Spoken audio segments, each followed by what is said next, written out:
Angat na sila titing sa kanilang pagdakol-dakol. Yan. So titingnan natin kung paano sila aangat sa malalakas na alon. Yan. Malalakas po, malalaki po ang alon pag nasa tabi pa.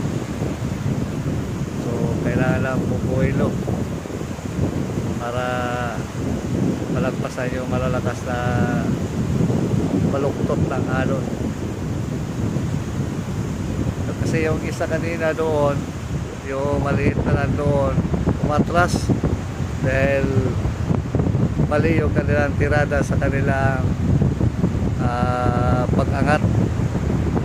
Pinilisan kagad nila yung makina, kaya nabaluktot yung kanyang pinaka-ilisik. So ito na sila.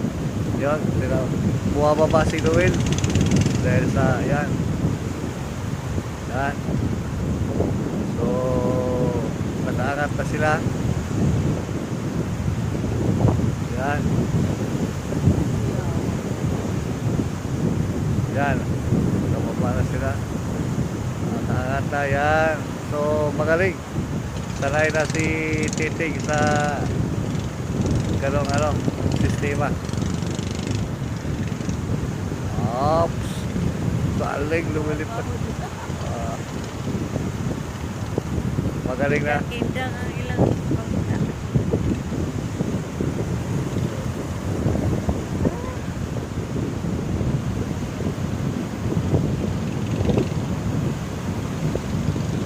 Okay, hanggang dyan lang mga kababayan.